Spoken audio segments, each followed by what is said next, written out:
All right. Good morning, everyone. Welcome to today's webinar. This is our third webinar in the series that we are offering to help DRI and New York Forward project sponsors better understand our decarbonization compliance path.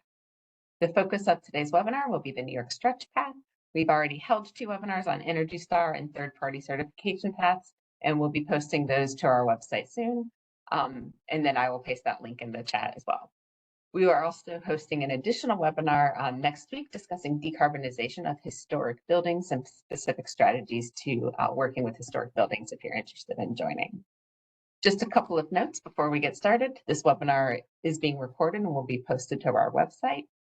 If you have any questions during the presentation, please place them in the chat. We'll also have a couple of times to pause and answer any questions that you all may have, and you can do that by raising your hand.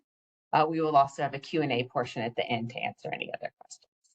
And with that, I'd like to introduce John Ball from Noresco and Christina LaPearl from Cartman, who will be taking us through the New York Stretch. Thanks, Susan, and good morning, everyone. Hope your Tuesdays are off to a good start. I'm just going to spend a couple of minutes on these intro slides and then pass it over to Christina for the bulk of today's presentation. But like Susan said, the real intent here with this webinar is to share information out about the New York Stretch compliance path for DRI and New York Forward projects, and then to answer any questions that folks might have. So we'll talk through sort of the New York Stretch overview, highlight some of the key differences between New York Stretch Energy Code and the state's base energy code, and we'll have plenty of time for questions as well. So yeah, keep the questions coming, in the chat. We can pause and take them sort of as they're related to the slides and the content that Christina will be covering. So feel free to keep them coming. And then on the next slide, just I guess additional note on hopefully folks that are joining this call are familiar with the decarbonization compliance pathways of DRI and New York Forward. Today we're honing in on specifically the New York Stretch Energy Code, the current version of the New York Stretch Energy Code, the 2020 version. There are different compliance options that you might be aware of and can take a look at. But yeah, we'll be supplying you with info to move forward with the New York Stretch compliance path. Next slide, please. There's a group of consultants. I don't even think I really introduced myself, but I'm John Ball from Noresco, the lead decarbonization consultant on this project, working with the state of New York and the folks at DOS. But we've been joined by a group of 3 other consultants that you can see on the slide here: Pauly Castrucci Architects, Savin Engineers, and then Cartman Consulting as well, where Christina is from. So we've got a great group of decarbonization, energy, building science related experts that can help you throughout this whole process. So I think the big thing here is making note of sort of the team that we have in front of you. A lot of your interaction will probably be with the Noresco team. So with myself, Michael Goodrum, Michelle Scordino, or Rachel Trutman, we sort of divvy up the state and the regions there, and then work with individual project sponsors on their projects. So you'll probably engage with us a bit, and then where needed, we pull in the other topical experts from our consultants, like Christina, on New York Stretch as needed. So we're sort of the person that you'd be reaching out to, and then we'd pull in folks from these other consultants as we go. But yeah, things that we can help with are answering any sort of questions related to decarbonization, retrofits, helping assess, if strategies are appropriate in your building type, helping doing things like reviewing energy models or green building certifications, and helping assess sort of savings and costs of the measures that you're thinking of implementing. So, helping sort of with data, with the technical side of things, and ultimately, just helping you move through this DRI or New York Forward process so that you're achieving decarbonization and meeting the program requirements So I think that's all I need to say on sort of the technical consultant side of things. Reach out if you have questions. That's the big thing. And I think with that, we will turn into the meat of the presentation today on New York Stretch. And for that, I will pass it over to Christina from Cartman Consulting. Oh, thanks, John. Hey, everyone. I'm Christina, as John said, from Cartman Consulting. We were part of the team involved with developing the 2020 New York Stretch Energy Code. And it's nice for these presentations to be interactive. So please feel free to pop your questions in the chat, raise your hand, and I'd be happy to, stop at any point and just answer questions. So let me give you a little introduction to what a stretch code is. So a stretch code in general is an energy code that results in a higher level of efficiency than the state base code. And local municipalities can voluntarily adopt this stretch code to help further their energy goals. So the New York Stretch Code is a supplement to the 2020 Energy Conservation and Construction Code of New York, which is the current state base code. And it's written in enforceable language that should be very familiar to anyone familiar with building codes. It's intended to be one cycle ahead of the current state energy code. And the New York Stretch Code that we're talking about today has demonstrated 5.4% site energy savings, 6.7% source energy savings, and 7.1% energy cost savings above the base code. So by complying with New York Stretch, your building should result in a more cost-effective building. Now, one thing I want to point out about the stretch code, and I want to pull up the actual document to show you how it works here. Okay, here we go. So what I'm showing you is a copy of, make sure, can you see it? Actually, I think you can see this. Yeah, we're looking at like the table. The PDF? Okay, yeah, perfect. Yep. Okay, so this is the stretch code. You can download it from, if you Google New York Stretch Energy Code 2020, and I think there are some links to it in our presentation today. You can pull this up, and what it is it's an overlay on the base code, okay? And so what that means is that in this document, it does not show all the requirements of New York Stretch. All it shows you are places where the base code has been changed for New York Stretch. So when you're trying to understand what you need to comply with, you need to have open both the base code and this document. So you understand, okay, these are the base code requirements, and then you look at the stretch code and you go, okay, all right, I see here there's a table in stretch code with U values. Over on the left, there's this line. This line can help you identify where changes have been made to the base code language, because some of what they include in here is the base code language, just to give you context so you understand the changes being made. And if you look at the left, that shows you rows or lines in here where changes have been made. So for an example, for envelope, we can see that, okay, the envelope U factor requirements, U factor, C factor, F factor requirements have been modified in New York Stretch, because I can see it in this document and I see it has this black line on the left. Okay. So that's how it works, generally speaking. Okay. I was going to jump the gun and get into this, but so I'm glad I didn't, because we have this nice slide here to present it. There are basically two compliance options with New York Stretch 2020. There is what we call the 2018 IECC path of compliance, which we see on the left. And notice it says 2018 IECC with amendments, and that's because, of course, there are amendments made to the code for New York Stretch. And so that's one path. And so with the IECC path, there is only a prescriptive option.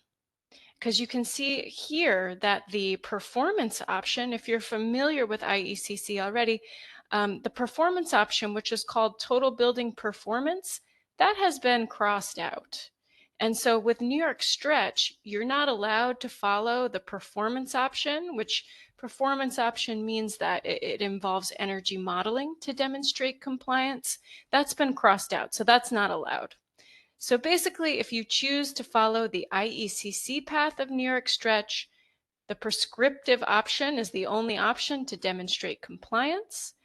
And we can see that there have been changes made based on this color coding. So green means changes have been made to the base code, and gray means no changes have been made to the base code.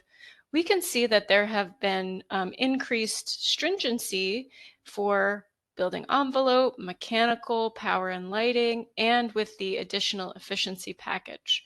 The only area that hasn't been touched in the base IECC is the service hot water section. Okay, so that's one path. The other path is to follow ASHRAE 90.1 2016 with amendments. And here there are some more options. So just like IECC, we do have the prescriptive path, but we have two performance path options as well. You can either do energy modeling following the energy cost budget method, or energy modeling following the performance rating method. Of course, you still have the prescriptive path option as well. And similar to IECC, changes have been made to all of the sections except service hot water. I know we do see this gray box here, and that involves a path where you can use energy modeling and ComCheck to show that you comply with building envelope prescriptively. So that's what that means. What else do we want to say here? So I know with DRI, a lot of the projects are retrofits. You know, they're existing buildings, so they involve alterations to existing buildings. Often when you're doing an alteration, it typically does not make sense to follow the performance path. In some circumstances, it might. But often if you're just changing, let's say, lighting and HVAC, it likely makes more sense to follow a prescriptive path of compliance. But we'll get to that more as we go through the presentation. So I just want to pause briefly to see if any questions came in or anyone has any questions just on the general concept of New York Stretch.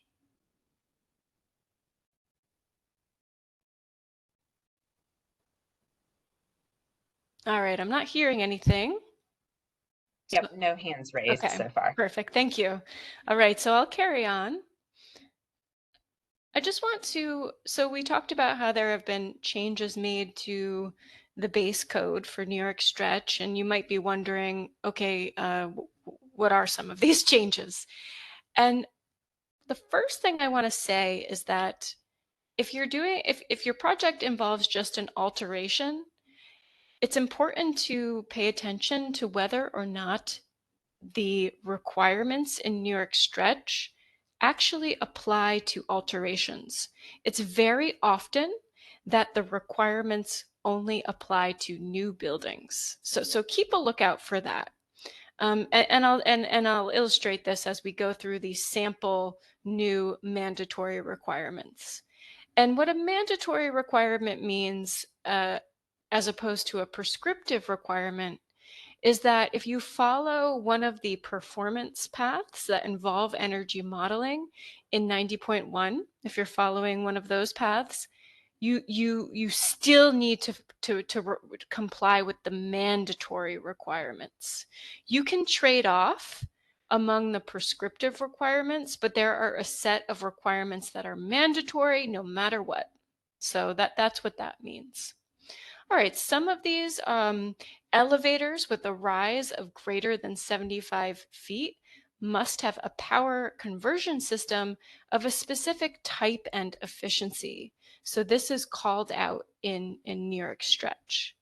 Now, if you have an existing building and you're not touching the elevators, you're not doing any modifications to the elevators, well, this requirement does not apply to you. So you're not going to have to replace a system that you were not intending to replace just to comply with the code. The requirements kick in when you're replacing an existing system. There are minimum efficiency requirements of commercial cooking and kitchen appliances.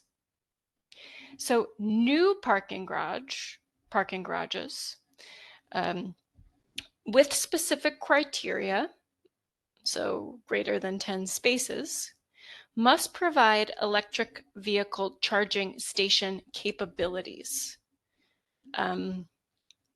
So those are some New York Stretch specific, that's a New York Stretch specific requirement. New buildings must also monitor the energy use of electricity and other fuels. And there are exceptions for this. So, look out for exceptions as you're going through the code to understand the requirements. And again, note that says new buildings. So if you're an alteration, that doesn't apply. Now, this is not an extensive list. We just wanted to give you some examples of some mandatory requirements in New York Stretch just to be aware of. Another requirement that we also wanted to mention is that there are mandatory requirements for solar readiness in New York Stretch that are not in the base code. Appendix CA in 2018 IECC forms the basis for these requirements, okay? A solar ready zone is a section or sections of a roof or building overhang designated and reserved for the future installation of solar voltaic or solar thermal systems. New buildings, again, note, I said new buildings, 5 stories or less, oriented at between 110 and 270 degrees of true north, or with low sloped roofs, have solar ready requirements. Building, if you don't meet that criteria, then the solar ready requirements don't apply. Designated areas must cover at least 40% of the gross roof area, excluding features like skylights, decks, and green roof areas. So again, if you're an existing building, this does not kick in for you. All right, just a little check-in. I like to do a few not actual quizzes, but just to go through some quizzes. So commercial buildings using New York Stretch 2020 are required to comply with either the 2018 IECC with amendments path or the ASHRAE 90.1 2016 with amendments path. The answer to this is true. So just as a reminder, there are 2 options. And I would, reach out to us about which path would be best for your project, because depending on your particular situation, one path or another might be better suited to your specific project. Okay, so let's go over the prescriptive option, which is available whether you're following the IECC or 90.1 path. If you're following the prescriptive option, you must meet all applicable mandatory and prescriptive requirements. And as I've said, the general rule for alterations is that prescriptive requirements are only applicable to systems and components included in the scope of the alteration. So the example before, if you're not touching the elevator requirements will not kick in. All right. The ComCheck web version has code options for 2020 New York Stretch prescriptive paths, and you can see that on the screen there, which is nice because it will so you can fill out ComCheck, and actually there is a video tutorial coming soon. It's been created. We're just waiting to get the official link of where you can navigate to that and watch the video, but it will take you through filling out ComCheck. But the great thing about ComCheck is it will generate checklists for you that you can go through to make sure that you're complying with New York Stretch 2020. So it makes it so you don't necessarily need to sit there and read through the code. It will generate checklists for you after you fill out the details about your specific project. Okay, on the following slides, we're going to show some sample changes to the base code for New York Stretch. Please note, however, these are not exhaustive lists. There are other additions, changes, and replacements, but this is just to give you a taste of the level of stringency of New York Stretch 2020. So we'll start with this prescriptive path requirement, and this deals with envelope insulation requirements. Shown in black on the screen are the base code requirements, and shown in red are amendments in New York Stretch. So some notable increases in stringency here. If we look at Group R, Climate Zone 4, Attic and All Other, and that's for roof insulation.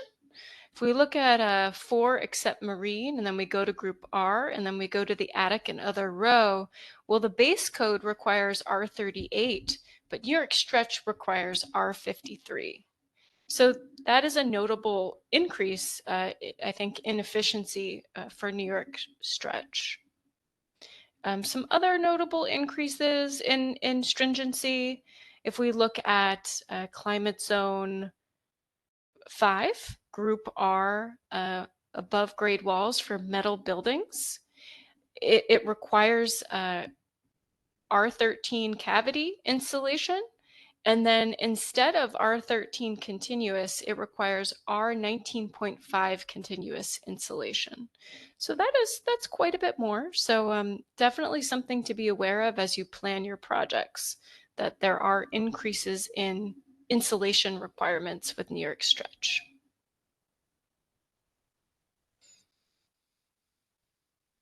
And if anyone has their hand up, Susan, feel free to interrupt me. No problem at all. A new requirement in New York Stretch with the prescriptive path has to do with thermal bridging.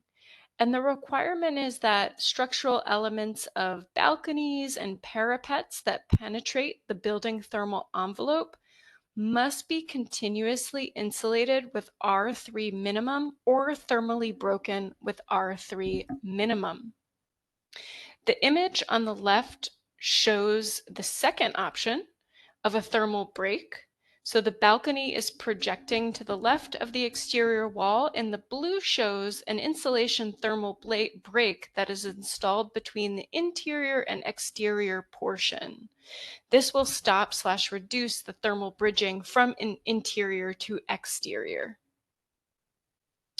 And if you're wondering what a parapet is, this question has come up during a number of trainings. A parapet is a wall that runs along the perimeter of a roof. So it's like a barrier along the edge of a roof. You often see them when you look at buildings. So sometimes a parapet can represent a thermal bridge because that there's no insulation from where the wall, between the wall and the parapet. So heat loss can just occur right through the wall, straight up through that parapet. All right, moving to the second bullet point on the slide regarding mechanical system penetrations.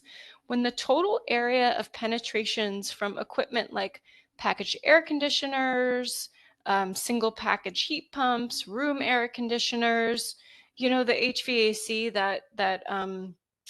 that is a penetration on the exterior wall. You often see this in building types like hotels.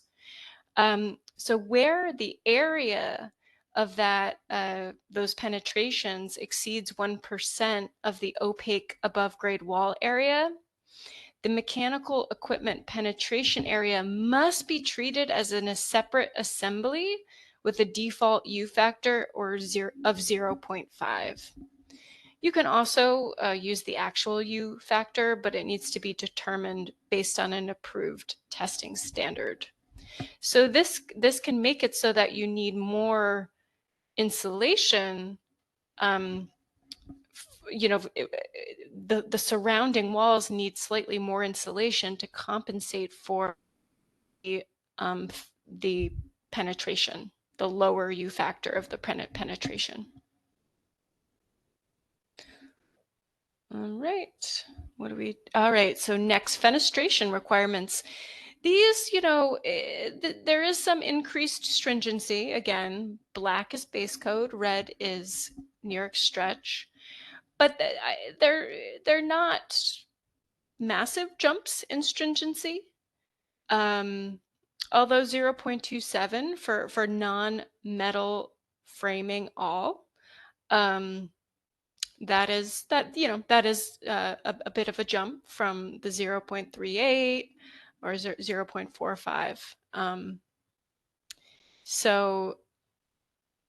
So yeah, be aware of these requirements. Same for skylights, modest increases in stringency there.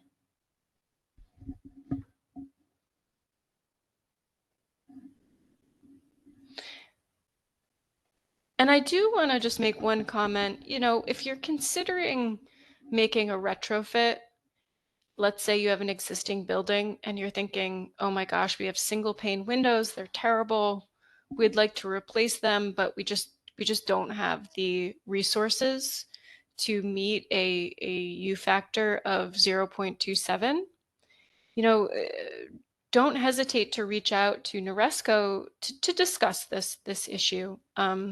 Perhaps some kind of agreement could be reached, because if you put in windows with a U factor of 0.3, well, that's better than single pane windows. So want to avoid the situation of projects not installing better components and systems just because they can't meet these requirements. And that's not to imply at all that we're always going to say, oh yeah, fine, you don't need to, but it's worth discussing and bringing to the attention of the program managers. All right, prescriptive path air leakage testing. Okay, in the base code, all buildings can either comply with sections C402.5.1 through C402.5.8, which basically means they're prescriptive air barrier requirements, or projects can conduct air barrier pressure testing to demonstrate compliance. So in the base code, it's an or. You can either follow the prescriptive requirements, or you can conduct testing. In New York stretch, new buildings, again, note this applies to new buildings, between 25 and 50,000 square feet that are less than or equal to 75 feet tall must do air barrier pressure testing. Okay, so that's the change there. There are also new air leakage commissioning requirements in New York stretch.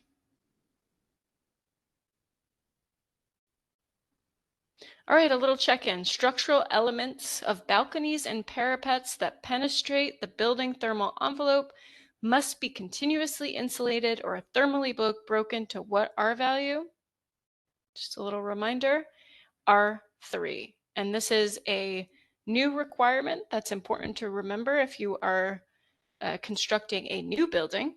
That applies to New York stretch. And also if you're retrofitting your building envelope as well.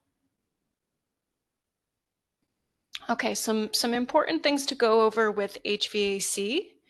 The first is that in terms of exhaust air energy recovery requirements, what you see on the screen in red is an addition to the base code for New York stretch.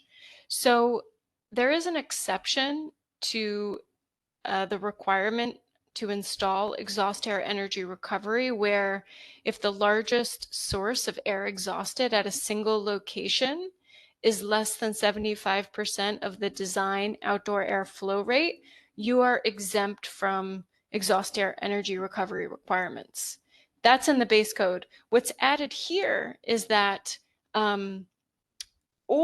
so at a single or multiple locations within a 30-foot radius from the outdoor air supply unit. So this makes this exception a little bit more challenging to meet, because it means that you don't look at just a single location. You need to look within a 30-foot radius from the outdoor air supply and sum any exhaust that's within that 30-foot radius when doing your calculation to see if the exhaust flow is less than 75% of the design outdoor airflow rate. All right. And then the other very important change in New York Stretch is that the fan power allowances are more stringent.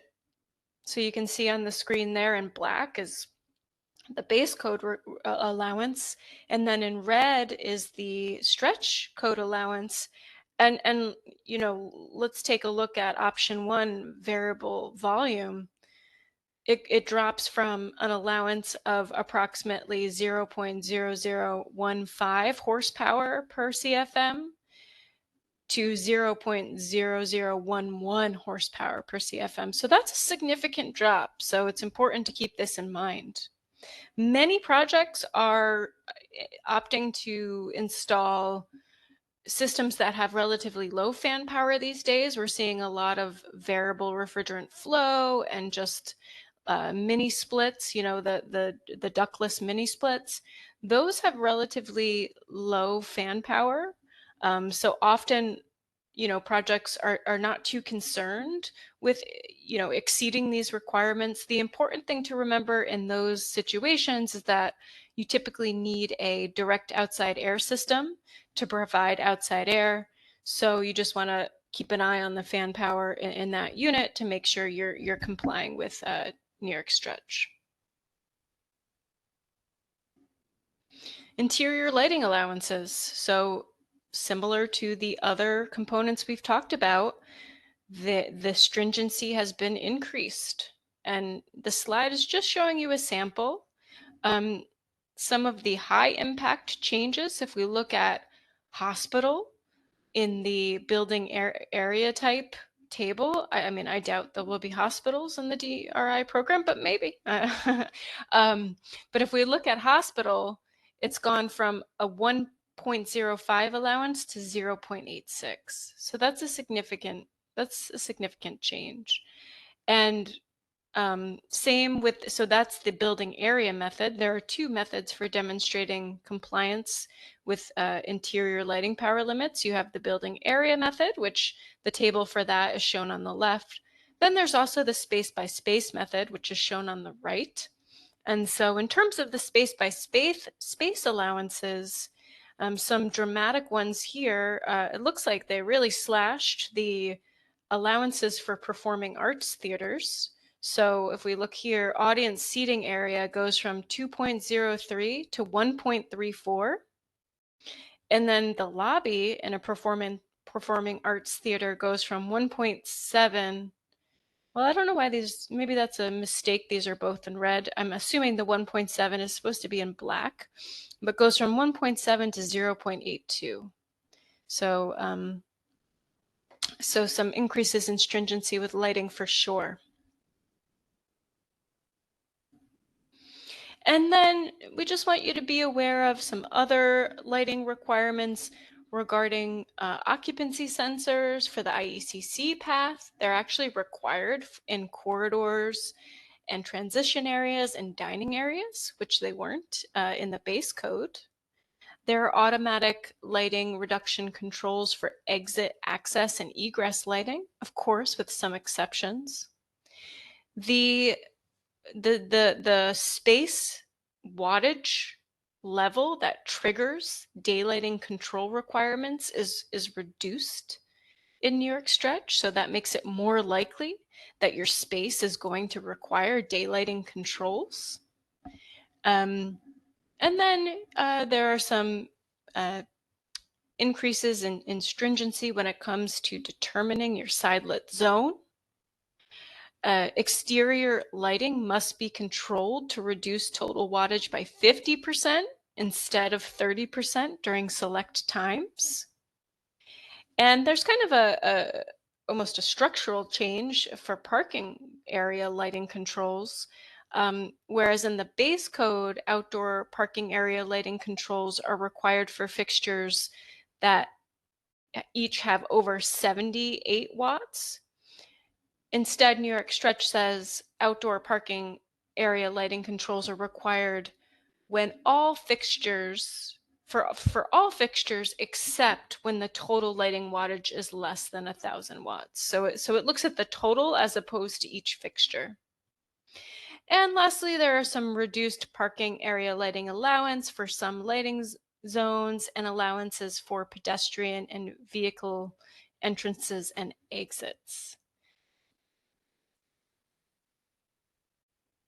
Okay, so now, and how are we doing on time? Okay, we're doing all right. I want to at least leave some time for questions. But so now there we just covered the prescriptive path. Again, you can choose the prescriptive path in both 90.1 and IECC. But now we're going to talk about the performance path of compliance, which is only applicable if you're following the 90.1 path.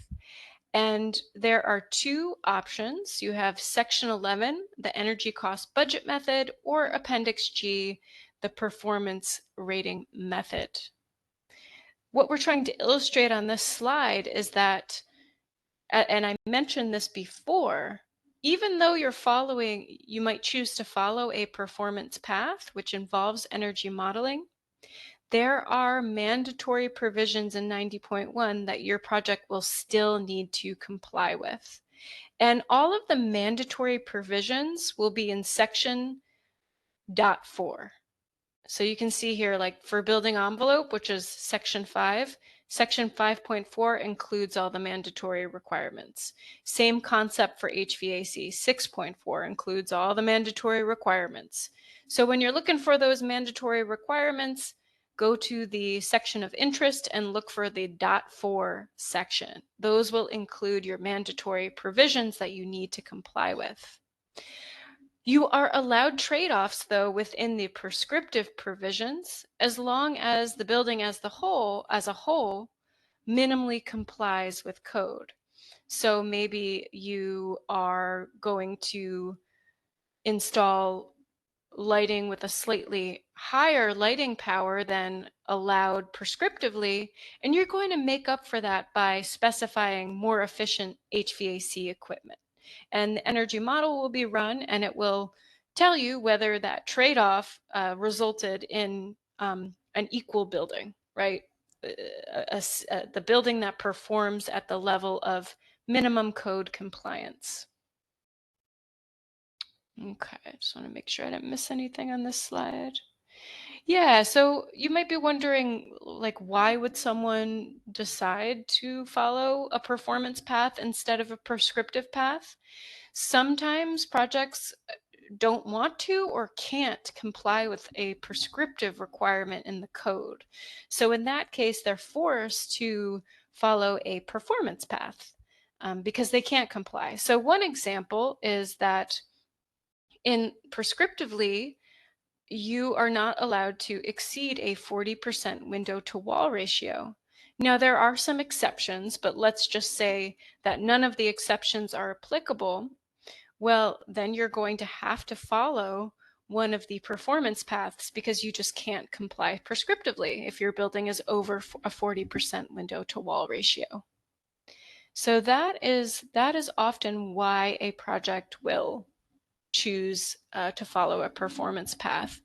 Retrofit projects of limited scope are typically not good candidates for performance paths, and often don't have a problem meeting prescriptive requirements. But if they do, if there's a reason that a prescriptive requirement can't be met, then they can choose to follow one of the performance paths. I will say, generally speaking, If your building is an alteration, aka retrofit, following the energy cost budget method will be less challenging than following Appendix G performance rating method. With Appendix G, even if you're not touching something, you still need to model it with the Appendix G baseline values. Whereas Section 11 is a little bit different in that in the budget model, if you're not touching something, you can model it typically with existing conditions. So with Appendix G, you're penalized for not touching something in a retrofit, whereas not so much with Section 11. General concept of performance-based compliance. Let's talk about the energy cost budget, also known as Section 11 approach. A computer simulation of a proposed building design is compared to a reference building design, which is called the budget design. That is essentially a clone of the proposed design with each building component adjusted to just meet prescriptive requirements. A building is deemed in compliance when the annual energy cost of the proposed design is no greater than the annual energy cost of the reference building design, also called budget design. So instead of looking at components in isolation, this method allows recognition of the interaction of those components in demonstrating compliance. The Appendix G performance rating method approach is similar, but the virtual baseline building is in line with ASHRAE 90.1 2004. And then there are a bunch of adjustments made to the results so that you basically adjust the baseline to minimum code compliant levels and compare it to your proposed design. Many systems and components are identical between the two models, including, for an example, building size and shape, occupancy type, schedules, and weather conditions. However, there are key energy-related features such as thermal envelope properties, HVAC system efficiency and controls, lighting power and controls that may differ between the two models. Another notable item I just want to point out for the performance path is that the same simulation tool and utility rates are required to be used for both the reference model and proposed design model. We'll discuss more regarding the simulation tools on an upcoming slide. Okay, this is a big one. Requirements that are designated as mandatory in ASHRAE 90.1 must still be met in the performance paths. True. And this is just an example of one. As I said, the .4 sections include mandatory provisions. So I just wanted to highlight that lighting control requirements are mandatory. So you need to meet those even if you're following the energy cost budget or performance rating method options. All right, allowed modeling tools. We'll cover this briefly, but basically pre-approved tools include DOE 2.1E, Visual DOE, Energy Plus, eQuest. IESVE is pre-approved for Appendix G projects. Other tools require a written approval from a code official.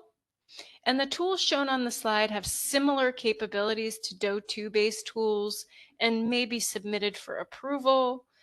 The standard 90.1 includes requirements for simulation tools. So they just have to meet those requirements for a code official to approve them. If you're familiar with energy modeling, you've probably heard of some of the tools on the slide like Design Builder, Carrier HAP, TrainTrace 700, TrainTrace 3D Plus, IESVE, OpenStudio. These are all commonly used tools for demonstrating performance-based compliance. All right, so now I just want to talk about some changes to these paths in New York Stretch compared to the base code. So one example is that New York Stretch allows using source energy with prescribed site-to-source conversion factors in lieu of the energy cost metric for Appendix G. And the reason for this is that the cost metric puts projects with efficient electric space heating systems, such as VRF heat pumps, at a disadvantage due to the high cost of electricity relative to natural gas in New York State. And with the Appendix G path, the baseline or the reference model, you always model natural gas space heating. So when you have electricity in your proposed and you're using the energy cost method, it puts all electric systems at a disadvantage. So using a source energy metric dampens that disadvantage a little bit. There is also increased stringency with the use of lower building performance factors. So building performance factors are what set the stringency of the performance rating method path. Another change in the performance rating method is that there is a renewable energy cap, which is what's similar to what's already included for the energy cost budget method. So basically, it's important to keep that in mind, that if your building is maybe not very efficient, you won't be able to make up for it with unlimited renewable energy with the performance rating method. Changes made to the energy cost budget method include increased stringency of the prescriptive requirements, which for the energy cost budget method are reflected in that reference model that we talked about. For both the energy cost budget method and the performance rating method, provisions were added in New York Stretch to limit the envelope trade-offs, and this is often called the envelope backstop. And I'll just go over this slide very briefly, just because we're getting low on time. So for the performance path, there is a spreadsheet-based compliance form that can be downloaded for the DOE Energy Codes website. We have a link on this slide. And basically, projects can fill this out if they're complying with the energy cost budget method or the performance rating method. One thing that's very important to note, though, the compliance form does not directly support New York Stretch 2020, but it does include the New York City 2020 code, which is similar to New York Stretch. So you can select New York City and fill it out, and most of the auto-populated values will be correct. Some things to look out for, though, is New York City did not adopt the increased fan power stringency. So in your budget model, you'll need to reflect New York Stretch fan power and not New York City. So that's one difference between the two. But generally speaking, especially if you're following Appendix G, because the New York City building performance factors are the same as New York Stretch. So if you're completing an Appendix G project and you select New York City, it will be able to calculate the compliance outcome for you. Because the building performance factors are the same. And that calculation is a little bit complex for Appendix G, so it's really useful to have that done in the spreadsheet for you. And I think I'm getting close to the end here. This, so I mentioned this envelope backstop, and for the performance path, you'll need to document compliance with this backstop. It sets limits on the trade-offs that can be made for building envelope. The envelope backstop is implemented in ComCheck, and you can see what you can select in order to document compliance for the envelope backstop in ComCheck. ComCheck uses the 90.1 Appendix C methodology, and it will spit out a percentage which will indicate how much percent better or percent worse the envelope is compared to code. And with New York Stretch, you're allowed to be a specific percent worse than code in order to be deemed as in compliance. So to figure out that percentage, you can fill out ComCheck, and it will spit out that number for you. All right, so I think we are at the end now. These are just some useful links, and we hope to eventually add the ComCheck tutorial video to this list of references. But I think hopefully you all will be sent the presentation so that you'll have access to these links, but we link to the actual New York Stretch Code document. I also linked to an upcodes link that actually for the IECC path that is actually the entire code, including both amendments made for New York Stretch 2020 and the base code. So that's handy if you're following the IECC path. There's a comparison document that compares the base code and New York Stretch 2020. There's the commercial cost analysis if you're interested, stringency analysis, frequently asked questions, a general fact sheet. We have links to two trainings, New York Stretch trainings as well. And then you can always check out, Cartman has a bunch of just New York State trainings on our website that are offered at no cost. So, you know, getting familiar, and they cover New York Stretch. They're focused mostly on the base code, but so basically they go into depth with regard to the base code if you're following, and they cover the performance paths. Excuse me, and then they'll go over changes made in New York Stretch. So they might be useful if you are deciding that to follow one of the performance paths. All right, and this is my email if you have any questions. And yeah, thank you for your attention. And we have a few minutes left where I'd be happy to answer any questions. Thanks, Christina. We have received one question Oh, so good. far. And it's, with the New York State codes anticipated to change in the fourth quarter of this year, will the New York Stretch Code change retroactively to stay one cycle ahead? So, okay, that is a question I think, I don't know if we have an answer to that yet as a team. John's shaking his head, I think no. So I think that's something we'll probably need to discuss to figure out. So you are correct, the base code is going to change. Cartman's actually on the team developing the stretch code, and that is on track to also change as well. So there'll be both a new base code and stretch code.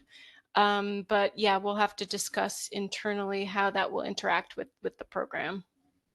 Sorry, I don't have a direct answer right now. And not seeing any hands raised and no other questions, but we can give it another 30 seconds or a minute to see if anybody has any. Sounds good.